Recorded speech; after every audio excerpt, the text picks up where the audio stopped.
It's just about 5:02. Developing at this hour, a man is dead after he was shot in his car overnight in North Philadelphia. Steve Keeley following yet another case here. Steve.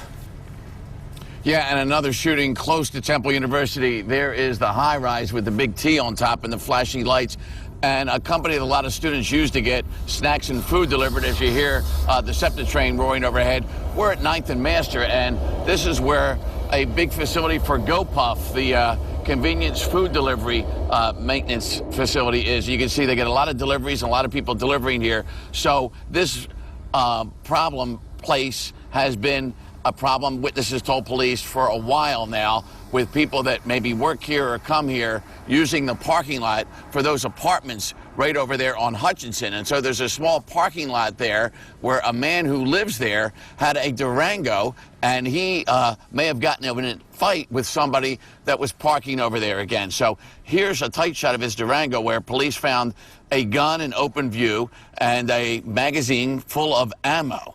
And so they just towed the Durango away, and they don't know whether or not for sure that has anything at all to do with it. But the young man did not come out and say, hey, why are you towing my car?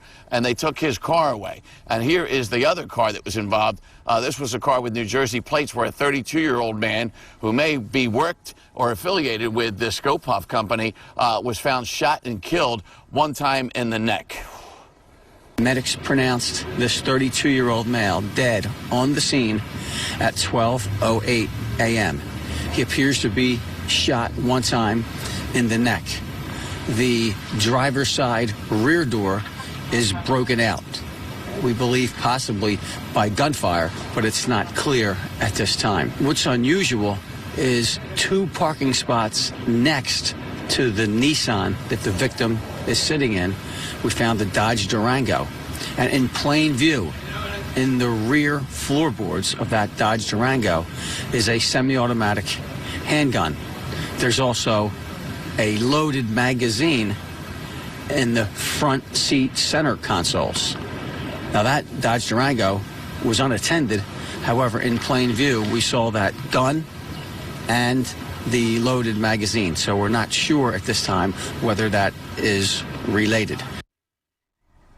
And so that man may just be asleep and not know that his car was taken away. Maybe his gun's legal and he left it in his car, which they tell you never to do, right? So we just don't know yet. But if he wakes up, and we'll let him know where his car is if he starts looking for it, because police intended to impound it and then get a search warrant to go through it and see what's going on with that vehicle that maybe, in just coincidence, had been parked in the same lot where a man was shot and killed at midnight. So that was the latest murder in Philadelphia, and that's just about 12 hours after the earlier murder yesterday here on Lehigh Avenue at a Liberty gas station, where a 22-year-old man was shot many times, including in the head, and killed. And police told us yesterday morning when we were out there with them at the Liberty gas station there, right on Lehigh near Front Street, that they had made an arrest in that case. So, Thomas, the killing continues here in Philadelphia, and usually it's a simple argument. That is the #1 reason for homicides in Philly. We now are over 110, just arguments that become murders, usually with a gun. Far too much violence, as you've been reporting, Steve.